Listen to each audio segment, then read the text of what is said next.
Former insiders are warning Americans about the dangers of a second Trump term. In a new foreword to his book, former Trump National Security Advisor John Bolton writes, quote, "Nothing in politics is inevitable, and facts, even now, can shape politics. Facts are blunt instruments, and a mountain of facts demonstrates that Trump is unfit to be president." Former UN Ambassador John Bolton joins us here at the table. Mr. Ambassador, welcome. It's so good to have you. Great to be with you. Thank you for being here. So, you want to take that first one? Because I know she's been chomping. I read your op-ed in the Wall Street Journal that you have your book is out again in paperback, right? And you refreshed the foreword, and there's an op-ed in the Wall Street Journal from, I believe, January 31st. And then I saw Donald Trump last night, and I feel like there's some synergy here. I want to play for you what Donald Trump said last night in Conway, South Carolina, about NATO.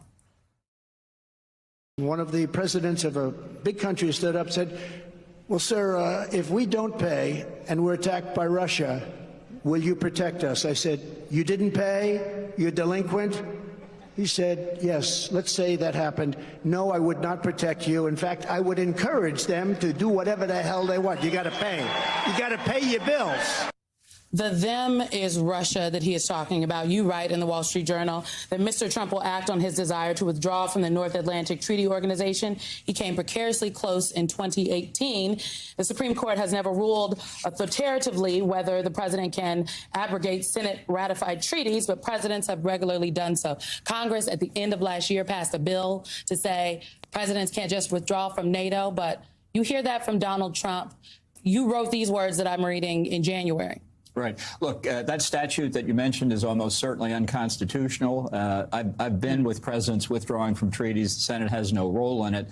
And I just think people need to take Donald Trump very seriously. Too many people don't. Supporters of Trump and even opponents of Trump, when he says he wants to get out of NATO, I think it's a very real threat. And it will have dramatically negative implications for the United States, not just in the North Atlantic, but worldwide. That's the part that I don't understand, why people don't take him seriously and why they don't appreciate what he's already tried to do and has done in some instances in the face of what he's telling us he's going to do. You write with regard to the constitutional crisis in your new forward, quote, if returned to office, Trump will need others to carry out his directives. He will want White House staffers to follow his orders without asking troubling questions, as testimony in the classified documents case demonstrates. These staffers will not be known for independent creative thinking, just personal fealty to Trump, for whom loyalty flows only one way. Why don't people appreciate that? Why don't they see that he's trying to build a sycophantic army of I'm calling them zombies, MAGA zombies, to do as he's instructing them to do? What is the disconnect that people don't seem to get that you now have and have warned about in your new forward?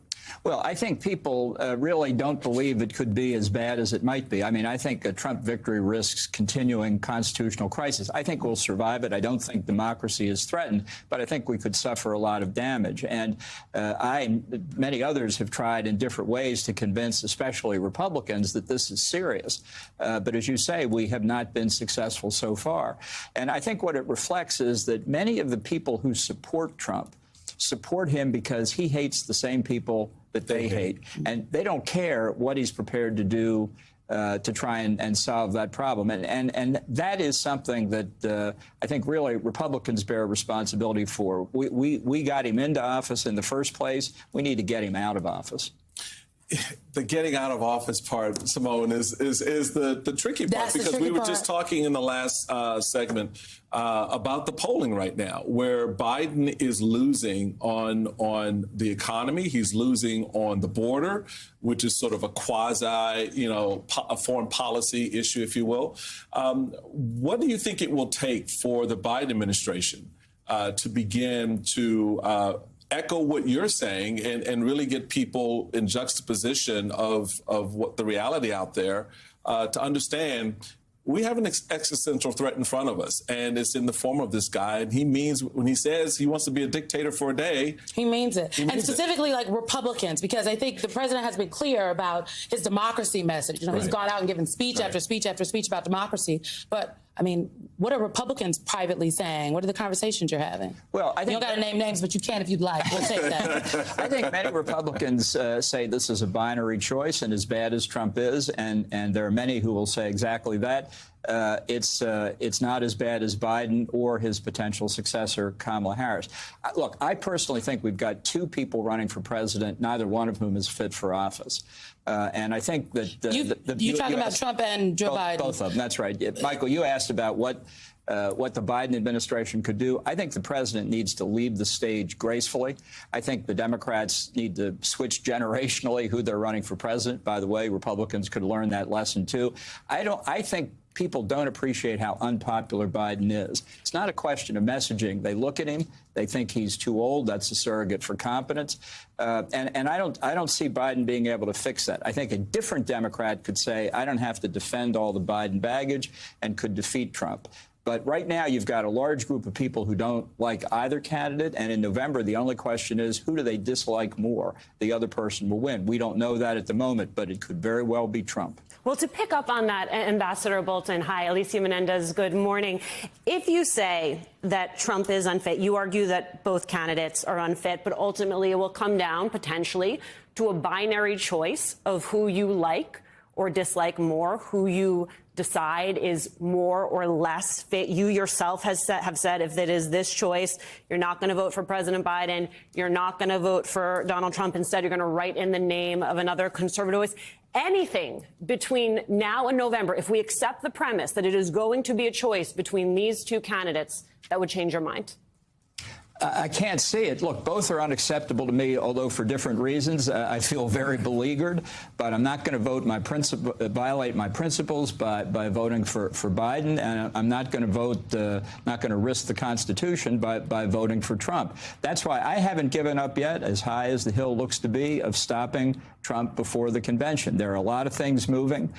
His criminal cases are still out there, and a meteor could hit the earth. I mean, there are a lot of things that could happen to stop Trump. But Ambassador Bolton, can I just ask, because of if you don't, because we live in a, I mean, you've been a UN ambassador, you've been a national security advisor, you've worked over many administrations, not just Donald Trump's. And while this is a two-party system, and so if you do not pick one of the candidates, I mean, people often say if one is not voting in this race for Joe Biden or Donald Trump, a third-party option or writing a name in does nothing but to support, at this point, the data shows Trump. I mean, you say that you dislike them for two different reasons, and you think they're both bad candidates, but we just played sound of Donald Trump saying Russia should go invade NATO countries. Meanwhile, Joe Biden has strengthened NATO. So these can't be two sides of the same coin. Well, as I say, they're for different reasons, but it's a matter of conscience for me. I'm not going to violate my principles.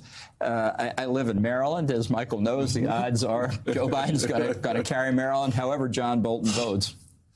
Let's talk a little bit about our family, the Republican Party, and the fact that, a lot of us, myself and a handful of others back in 15 and 16 were jumping up and down and saying, do not do this.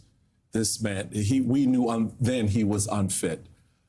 At what point did you realize that? At what point did you say to yourself in your conversations with him in 16, 17, 18, oh my God, what the hell happened here? Yeah. And how did I get this so wrong? Right. Well, I didn't support Trump in 2016. I was with many Republicans who said he was our last choice. I joined the administration because I believed that Trump, like every other president before him, would be impressed by the gravity of the responsibility he had in national security, the weight of the decisions that aged many presidents. It would discipline him. It would require him to think in national interest terms. And I'd spoken to him many times. I don't think anybody's called me naive recently. I think I understood what I was getting into. But I thought that pressure would have an effect. It had no effect whatever. And I learned it within days of taking the job. I did what I could for 17 months, but my book is really a 500-page explanation of how I got it wrong. You got it wrong. There will not be people like John Bolton in that administration if Donald Trump is reelected. I can tell you that. There are no more Boltons coming to Washington for Trump. But Ambassador, we are so happy you are here with us today. Thank you so much for taking the time to be a part of the conversation this weekend. In the next hour, Congressman Jamie Raskin joins us with his damning. If it makes you feel any better, I have already put evac on alert. He's ready to go if it comes to that. General, I can assure you. Hey, General, let me into the war room to see you, so I had to hack my way onto this frequency. This better be critical, Willie. Sir, come on, when is it not, please? Okay, couple of things. I'm running low on the dough. I was thinking about taking a couple of months sick leave, maybe starting today. And, oh yeah. I intercepted a transmission from Megatron. Then send it through. Yes, sir, right away, sir. And so I'll assume that we're going on the other stuff. This is your last warning, insects. Relinquish what remains of the Allspark. So who's the insect? You? What? Who's the insect? Protect you. They were defeated on our world, and we will defeat them here. Ambush was just a diversion. Security, please bring up. Ravage, he's already inside. Deeds! Give me an update on that reserve. Boss readiness. What was his name? What was it? Evac, sir. Right, evac.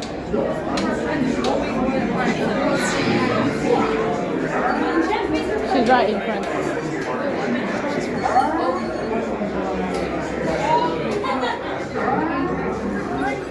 We are facing a heavy, sustained attack. They appear to be after the Allspark. General! General! We need to evac immediately. Evac